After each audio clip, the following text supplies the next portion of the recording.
Bonjour chers téléspectateurs de la Tawhid TV, bienvenue dans ce nouveau numéro de Point Emploi, votre rubrique hebdomadaire qui traite des cœurs de métier de l'économie sénégalaise.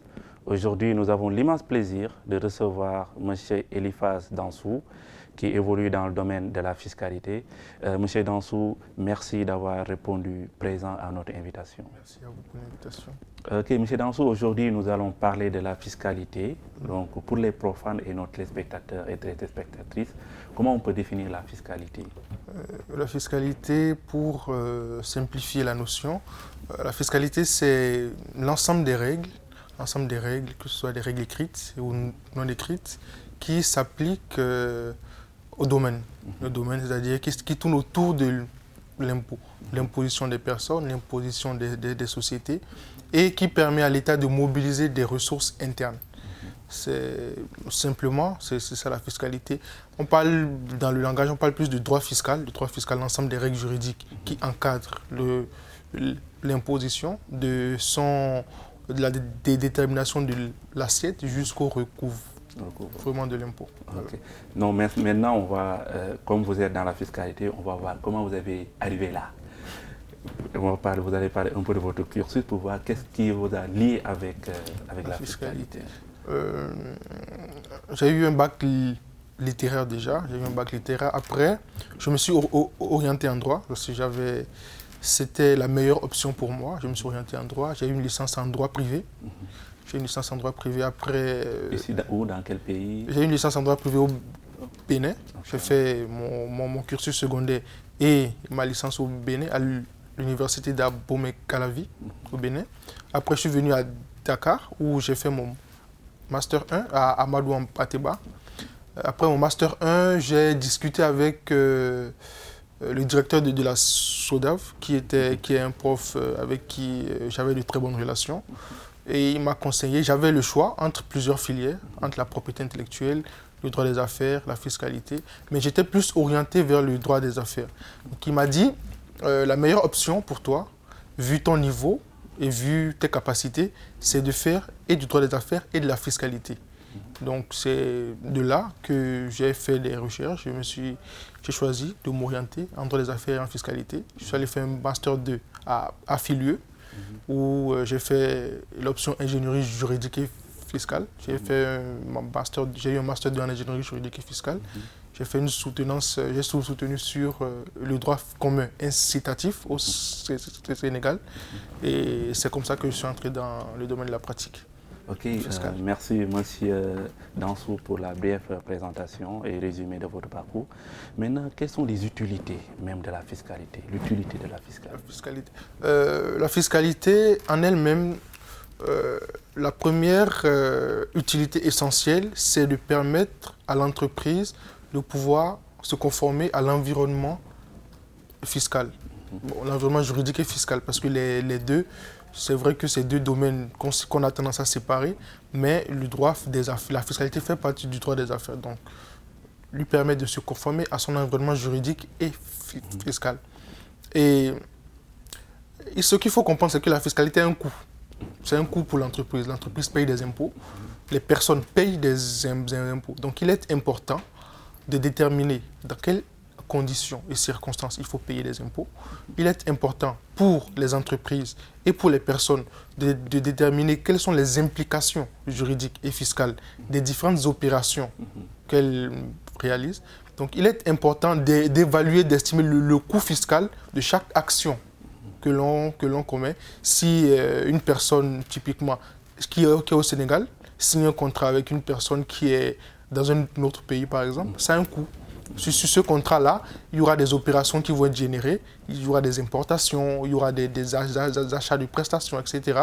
Donc il faut connaître le coût de cela pour ne pas subir après la rigueur de la loi. Parce qu'il faut savoir que le droit fiscal sanctionne durement tout ce qui tourne autour de la fraude fiscale. Donc la fiscalité aujourd'hui permet de connaître toutes ces règles-là et de pouvoir évoluer de manière sereine dans un environnement où la complexité de la matière même ne fait plus de doute. Comme vous venez de le dire, la fiscalité, c'est un coût, alors que les entreprises, ce sont des capitalistes. Eux, ils vont tout faire pour minimiser les coûts, par exemple, faire, comme vous avez dit, fraude fiscale. Il y a certaines entreprises qui sont en règle, en phase avec la fiscalité, d'autres trouvent des voies et moyens pour contourner la fiscalité. Est-ce que, par exemple, le Code général des impôts est avantageux aux entreprises, par exemple? Cette question elle est assez relative parce que pour déterminer si le code est avantageux ou pas, il faudrait d'abord, c'est en ce sens-là que nous intervenons, nous qui sommes des conseillers fiscaux. Parce que le code, tout va dépendre de la nature des opérations qui sont réalisées. Le Code général des impôts explique la fiscalité de manière générale, et essaie d'appréhender les opérations. Chaque fait, chaque opération qu'une personne réalise est appréhendée par la fiscalité. Maintenant, pour pouvoir trouver des avantages, la première chose qu'il faut savoir, c'est que celui qui investit de l'argent bénéficie forcément de certains avantages fiscaux. Et l'autre chose, c'est que pour pouvoir avoir un certain avantage, il faudrait déterminer le meilleur moyen de réaliser une opération. Le meilleur moyen, il ne suffit pas de...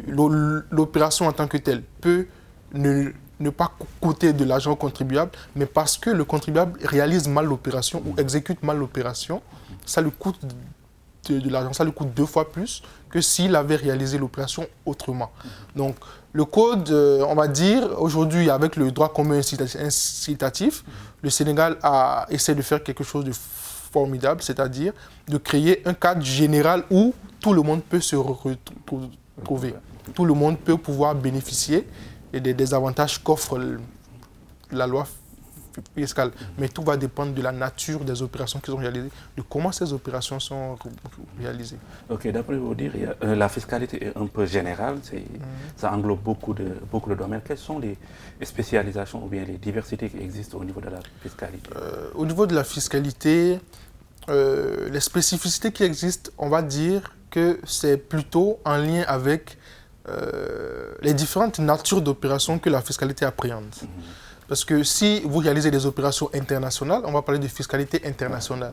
Si vous réalisez des opérations immobilières, on va parler de fiscalité immobilière. Si vous êtes sur... il y a une spécificité de la fiscalité qui est en vogue aujourd'hui, c'est les prix de transfert. Si vous êtes sur les transactions intra-groupes, on va parler des prix de transfert. Donc, tout va dépendre du volet des opérations que vous essayez d'appréhender. Et c'est en fonction de ça qu'on définit... Maintenant, concernant, par exemple, est-ce qu'il y a une différence entre la fiscalité des personnes, par exemple, une personne ou un employé qui a un revenu, et une entreprise qui est une personnalité morale? Oui, il y a une certaine différence, il y a une très grande différence. Mais il y a aussi beaucoup de ressemblances. La ressemblance, c'est que toute personne paye un impôt sur son revenu, par exemple, ou toute personne paye un impôt sur la consommation, par exemple. Mais ce qu'il faut comprendre, c'est que les personnes morales, de par leur nature capitaliste, de par leur nature, de par leur fonction économique, purement économique, c'est des personnes qui bénéficient de beaucoup plus d'avantages que des personnes physiques. Nous, une entreprise, par exemple, a la possibilité, sur son revenu, de déduire beaucoup plus de charges qu'une personne physique. Une personne morale a la possibilité de faire plus d'optimisation de par sa fonction première qu'une personne physique. Parce que nous, les personnes physiques, il faut comprendre que on est plus consommateurs de manière terre à terre, on est plus consommateurs, on dépense plus d'impôts lorsqu'on consomme. Alors qu'une personne morale, elle est créatrice de richesse. On voit un peu. Donc, comme je l'ai dit au début, toute personne qui investit bénéficie forcément d'avantages. Et le meilleur moyen d'investir aujourd'hui, c'est de créer une personne morale. Même pour une personne physique, de créer une personne morale pour bénéficier de beaucoup d'avantages. C'est beaucoup plus économiquement avantageux, plus fiscalement et juridiquement avantageux pour une personne physique d'aller vers une personne morale que d'exercer en étant une personne physique. Voilà, vous venez de dire les avantages, on en trouve dans le milieu. Maintenant, on voit qu'il y a des entreprises qui bénéficient des exonérations partielles ou intégrales, par exemple, d'impôts. Qu'est-ce qui justifie ce genre de situation? Il y a beaucoup d'éléments qui justifient. Le premier élément qui justifie une exonération, c'est l'investissement. Parce que ce soit en économie ou en fiscalité, ou quel que soit le domaine de la vie de l'entreprise, il est important, lorsqu'une personne investit, de lui permettre de récupérer son investissement. Donc, le premier moyen que l'État offre à l'investisseur pour récupérer son investissement, ce sont les exonérations. Et les exonérations, il faut savoir que en fait, c'est une façon pour l'État de donner de l'argent aux contribuables. Parce que quand on parle d'exonération, ça veut dire que le contribuable ne va pas payer un impôt. Cet impôt qui, en principe, appartient à l'État. Vous voyez un peu. Donc, il est important pour la personne morale qui investit de pouvoir bénéficier d'exonération. La deuxième raison, c'est les difficultés, parce que l'État, autant elle encourage les investissements, elle encourage aussi le maintien des personnes. Donc, lorsque les personnes physiques ou morales rencontrent certaines difficultés, l'État peut aussi également leur accorder des exonérations. C'est le cas, par exemple, en période de Covid, où l'État a accordé des exonérations aux personnes physiques. Ou bien des différés. Des différés d'impôts, etc. Tout ça, c'est essentiellement les deux situations où l'État octroie des exonérations. D'une part, la réalisation d'investissements qui amène l'État pour permettre à l'investisseur de supporter un coût fiscal moindre. Donc, l'État lui octroie des exonérations ou les difficultés qui peuvent survenir dans la vie d'une personne, l'État lui octroie également des exonérations pour pouvoir l'aider. Okay. Maintenant, on voit aussi la structure des économies africaines, que ce soit au Bénin, au Sénégal, dans pratiquement beaucoup de pays en Afrique. On voit qu'il y a ce qu'on appelle l'économie informelle, qui domine presque pratiquement l'économie, et on sait que cette partie de l'économie échappe à la fiscalité, etc. Comment faire pour formaliser ces gens? Les États sont en train de réfléchir à beaucoup de mécanismes pour pouvoir y arriver, parce que ce n'est pas facile. On ne peut pas contraindre une personne à se formaliser. On ne peut pas obliger les personnes à faire quoi que ce soit. Et même si on les oblige, étant doué d'intelligence, on trouve toujours un moyen de pouvoir se faufiler entre les mailles du filet. Donc, l'État, au Sénégal par exemple, il y a le projet IATAL qui a été lancé par l'administration fiscale, qui vise à amener les personnes physiques, les bailleurs essentiellement, les bailleurs et les prestataires, personnes physiques, qui réalisent des prestations et qui gagnent certains revenus, de pouvoir se formaliser.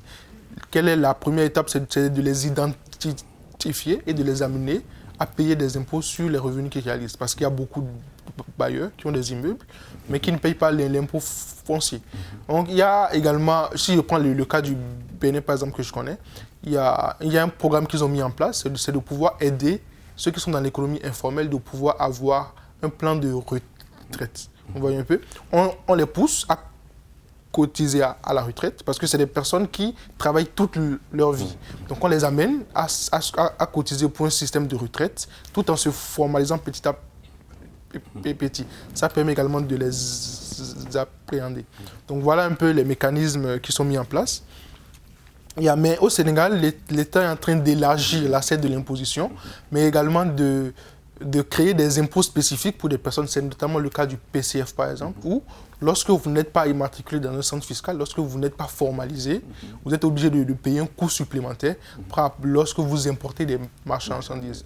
Donc le commerçant de Sandaga par exemple, qui n'est pas formalisé et qui importe des marchandises, il doit payer un coût supplémentaire par rapport à Taoufik TV par exemple, qui est immatriculé, paye ses impôts et qui importe des marchandises. Okay. Maintenant, est-ce que par exemple les particuliers, par exemple, les entreprises, les personnes physiques, ou bien les propriétaires d'immeubles de maisons, etc., est-ce qu'ils sont au courant même de la fiscalité? Ils ont toutes les informations requises pour pouvoir aller au niveau des impôts, faire des déclarations d'existence, déclarer leurs entreprises formellement pour pouvoir payer les impôts? Dans le milieu, il y a souvent ce reproche qu'on fait, c'est-à-dire quoi? Il n'y a pas beaucoup de communication autour de cela. Mis à part ceux qui sont dans le domaine réellement, ceux qui sont hors du domaine n'ont pas, sauf ceux qui se rapprochent de l'administration ou de nous ne connaissent pas réellement ce que c'est, ce qui se passe, l'utilité d'impôts, pourquoi il faut payer les impôts. Et c'est ça qui crée la plus grande difficulté. Il n'y a pas beaucoup qui connaissent réellement ce que ça implique. Mais il y a beaucoup d'États africains, déjà, même au Sénégal, qui font de la promotion, qui communiquent autour de la fiscalité, de tout cela, qui informent les contribuables d'une certaine façon. Je vois sur LinkedIn, il y a beaucoup d'administrations fiscales qui font des publications sur LinkedIn, qui font des posts, qui rédigent des articles, etc. Et nous-mêmes, praticiens du domaine, on rédige beaucoup d'articles. Il y a beaucoup de... je sais qu'il y a... La plupart des cabinets rédigent des newsletters à l'endroit des particuliers pour les informer un peu des nouveautés, des différentes thématiques qui existent, des différentes implications, etc., de tout ce qui tourne autour de la matière. Donc c'est vrai qu'aujourd'hui, l'administration fiscale et les cabinets eux-mêmes ont compris l'importance de la communication, de simplifier. Aujourd'hui, on parle de simplification du langage fiscal pour qu'il puisse être accessible à tout le monde. Maintenant, actuellement, on est à l'ère du numérique, à l'ère de la dématérialisation. Est-ce que le Sénégal est en train de faire des avancées pour dématérialiser les procédures? On sait qu'autant on utilise les papiers, etc. Est-ce qu'il y a une plateforme en ligne qui permettait aux entreprises d'éviter le déplacement, de faire à partir de la plateforme toutes les formalités fiscales? Oui, en effet. Il y a un travail qui est en train d'être fait. Il y a un travail remarquable qui est en train d'être fait d'ailleurs. On a, pour les entreprises qui relèvent de la direction des grandes entreprises par exemple, ils font des télédéclarations et les télépaiements. Pour ceux qui relèvent des autres centres, il y a aussi une plateforme de télédéclaration, même si le paiement est toujours physique. Il y a toujours une plateforme de télédéclaration. Et ils sont en train de mettre en place petit à petit des process pour pouvoir dématérialiser certains services. Par exemple, l'obtention de quitus, etc. Ils sont en train de vouloir dématérialiser tout ça pour faciliter justement l'accès aux services fiscaux. Par exemple, pour un étudiant ou bien une personne qui aimerait évoluer dans ce métier, quel est le parcours à prendre, par exemple, les notions qu'il faut avoir? Il est important déjà parce que au Sénégal typiquement, parce que je connais que le Sénégal, vu que je me suis spécialisé ici, il y a une formation de base qu'il faut faire. La formation, c'est une formation en droit et fiscalité. Il y a des écoles qui proposent déjà dès la première année une formation en droit et fiscalité. Il y a d'autres qui proposent uniquement un parcours juridique et puis qui permettent aux étudiants en master de se spécialiser en fiscalité. Mais quoi qu'il en soit, il faut un bac plus 5. Mais les étudiants qui font gestion, etc., aussi, ils peuvent se spécialiser. Oui, ils peuvent le faire. Mais la difficulté, c'est quoi? La difficulté, c'est que la fiscalité, c'est du droit. Et souvent, on a l'habitude de parler de comptabilité fiscale pour quelqu'un qui a fait de la gestion ou de la comptabilité, par exemple, de la gestion de manière générale, et qui se spécialise en fiscalité. C'est vrai que cette personne aura la technicité qu'il faut, parce que la comptabilité et la fiscalité, c'est deux matières qui se rejoignent sur beaucoup de points, deux matières complémentaires, aura la technicité qu'il faut. Mais l'aspect analyse juridique peut manquer. J'ai dit peut manquer. Tout va dépendre de sa capacité à apprendre, de sa capacité à effectuer de bonnes analyses, de sa capacité à se fondre dans l'environnement juridique. Parce que dans le domaine de la fiscalité, c'est vrai qu'on fait beaucoup de calculs, mais ces calculs-là, dans beaucoup d'environnements, sont laissés aux comptables. Et c'est l'analyse juridique même qui est laissée aux spécialistes de la matière. C'est un peu comme lorsqu'on va voir un généraliste et un spécialiste, par exemple. Lorsqu'on a un malaise, on va voir un généraliste.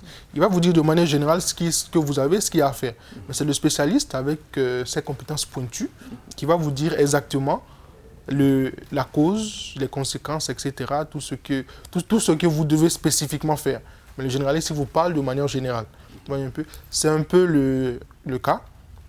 Lorsque un étudiant typiquement qui a fait gestion, j'en connais, qui se sont orientés en fiscalité et qui sont très bons, qui sont de très bons fiscalistes d'ailleurs, mais ils ont dû également, au-delà de l'aspect chiffre, ils ont dû se fondre dans les lettres également. Ouais.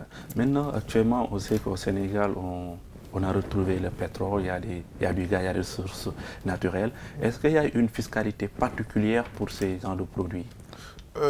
Oui, oui. Aujourd'hui, on parle de la fiscalité minière et pétrolière. Elle n'est pas si spécifique que ça, vu que de manière générale, la fiscalité,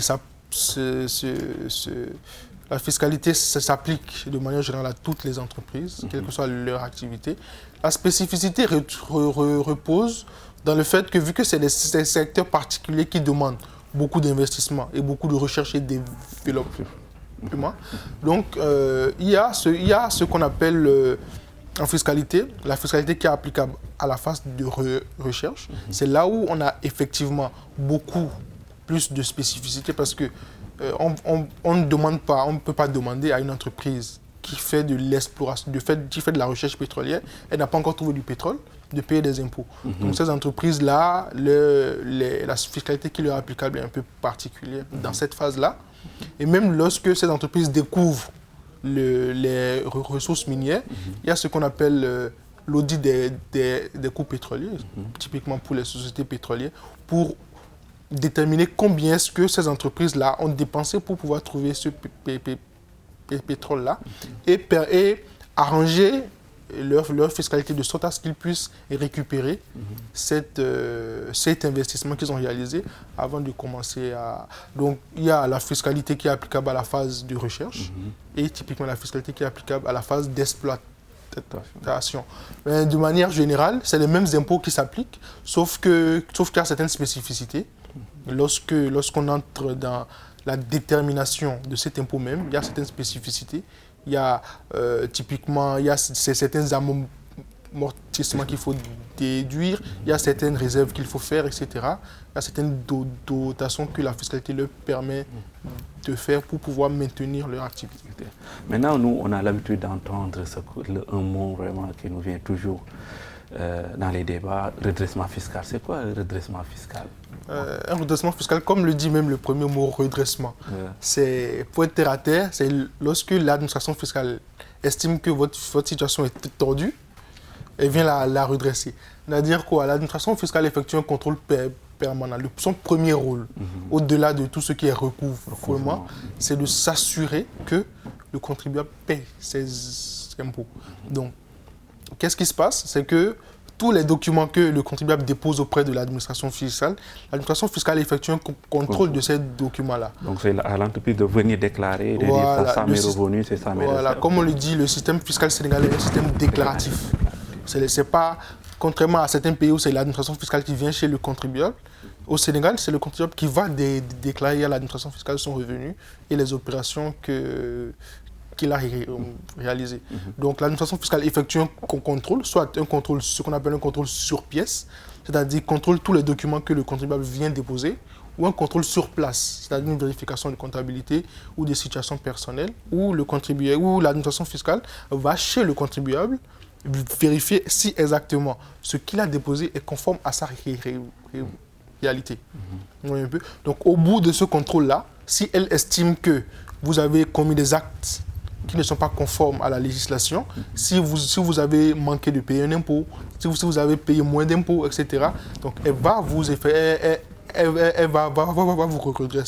redresser votre situation pour qu'elle soit conforme à ce qu'elle devrait être en réalité. Est-ce qu'il y a, par exemple, des moyens pour faciliter à cette entreprise qui fait l'objet d'un redressement fiscal de pouvoir payer? Par exemple, si on dit que l'entreprise n'a pas bien fait ses déclarations, donc après redressement ou après contrôle, on voit que l'entreprise doit payer 15 millions ou 20 millions. Est-ce qu'il y aura une possibilité d'étaler le paiement pour permettre à l'entreprise d'un peu souffler? Le fait que, par exemple, pour exiger à une entreprise de payer, par exemple, certaines sommes, ça sera un peu compliqué. Elle peut même passer fermer les portes. Oui, c'est le constat souvent. Mais il faut comprendre que l'administration fiscale est dans une approche de facilitation de la vie aux contribuables. L'administration fiscale, on lui reproche beaucoup de choses, mais elle est ouverte à la discussion et à la négociation avec les contribuables. Et de par mon expérience, elle est très compréhensible de la situation du contribuable. Donc, tout relèvera si, après la confirmation du redressement, parce que lorsqu'il y a redressement, le contribuable est mis dans les conditions pour pouvoir répondre à ce redressement-là. Et après sa réponse, en fonction de sa réponse, il y aura soit on va annuler le redressement ou soit on va confirmer le redressement. Donc lorsqu'il y a confirmation de redressement, le contribuable a toujours la possibilité de demander un moratoire du paiement de ce qu'il doit payer normalement. Et en fonction de comment est-ce qu'il négocie, il y aura sûrement sur ce moratoire des intérêts, etc. Mais ça lui permet quand même d'étaler le paiement sur une certaine période. Généralement, l'administration fiscale demande 12 mois pour que ça ne dépasse pas l'année, parce que l'année fiscale, c'est du 1er janvier au 31 décembre. Donc, mais quoi qu'il en soit, le contribuable peut aller vers l'administration fiscale en fonction de sa situation économique et demander que le paiement soit étalé sur plusieurs mois, que ce soit dans le cas de redressement ou dans le cas de tout autre impôt. Lorsque vous devez payer un impôt et que cet impôt est énorme et vous n'avez pas la trésorerie nécessaire pour pouvoir le supporter sur un mois, vous pouvez demander un moratoire, même si, c'est vrai, il y aura des intérêts, parce que vous devez à l'administration, forcément, il y a des intérêts, mais vous pouvez demander quand même que les administrations fiscales puissent étaler ça sur une certaine période pour faciliter le paiement. Ok, on dirait vraiment le milieu est fascinant et intéressant. Quel conseil allez-vous donner aux jeunes, par exemple aux apprenants, aux étudiants qui aimeraient devenir des experts fiscaux ou bien évoluer dans ce domaine? Déjà, le premier conseil, de par mon expérience, c'est le travail. C'est le travail et la recherche perpétuelle de la connaissance, dans le domaine en tout cas, ou dans tout autre domaine. Vous voyez un peu. Et surtout, savoir où est-ce qu'on va dans ce domaine-là. Savoir où est-ce qu'on va et savoir par où il faut marcher. C'est très important. Est-ce qu'il y a des spécialisations à l'intérieur, par exemple, comme on a l'habitude de voir au niveau de la logistique, par exemple, il y a des gens qui sont spécialisés dans la supply chain management, d'autres sont spécialisés dans les achats, d'autres dans les ventes. Est-ce qu'il y a une spécialisation au niveau de la fiscalité? Je ne dirais pas qu'il n'y a pas de spécialisation. Je dirais plutôt qu'il y a des domaines d'intervention spécifiques. Quand on entre dans le métier, on est généraliste. Tu travailles sur tout. Maintenant, au bout d'un certain moment, c'est vrai que tu vas continuer à travailler sur tout, mais en fonction des missions qui t'intéressent ou quand tu auras... les missions de l'entreprise, même des domaines, des champs d'application de l'entreprise. Donc tu pourras te focaliser sur un seul domaine, même si dans le métier, ce n'est pas recommandé parce que le code général des impôts, c'est vrai qu'il est vaste. Une entreprise réalise une multitude d'opérations. Donc, pour être performant, c'est recommandé de ne pas avoir une seule spécialité. Tu peux pas, dans le métier, c'est vrai que tu peux dire oui, je fais de la fiscalité internationale, je suis plus pointu en fiscalité internationale, mais tu dois quand même pouvoir avoir une bonne connaissance, une bonne maîtrise de tout ce qui est fiscalité locale, fiscalité des personnes. Fiscalité immobilière. Voilà. Parce que tu seras appelé, en tant que conseil, en tout cas, tu seras appelé à intervenir dans tous ces domaines-là. Ok, merci M. Eliphas Dansou. Nous vous donnons l'opportunité de donner votre dernier mot de la fin. Mon dernier mot de la fin, c'est que pour toute personne qui aimerait s'intéresser à ce domaine-là, c'est un domaine très intéressant. C'est un domaine fastidieux qui demande beaucoup d'apprentissage, qui demande beaucoup de travail, beaucoup de concentration. Tous ceux qui sont là, que ce soit les grands du métier qu'on connaît ou ceux qui ont réussi à se faire une place, à rentrer dans le domaine, c'est des personnes qui ont énormément travaillé, c'est des personnes qui sont restées focalisées et c'est des personnes qui continuent à développer la matière. Donc il est important aujourd'hui pour toute personne qui aimerait s'y intéresser de pouvoir suivre les pas de ceux-là, pouvoir travailler comme cela se doit et surtout de pouvoir aimer la matière parce que ça demande énormément de sacrifices. Ça demande énormément de dons de soi, parce qu'il y a un travail jusqu'à pas pas d'heure. Et si vous n'êtes pas forcément intéressé par la matière, parce qu'il y a beaucoup qui disent que oui, les fiscalistes ont beaucoup d'argent, certes, mais ils réussissent à avoir beaucoup d'argent parce qu'ils aiment le travail. Le travail. Merci M. Dansou et merci à nos chères téléspectatrices et téléspectateurs. Nous sommes à la fin de notre émission et nous vous donnons rendez-vous la prochaine fois. Merci.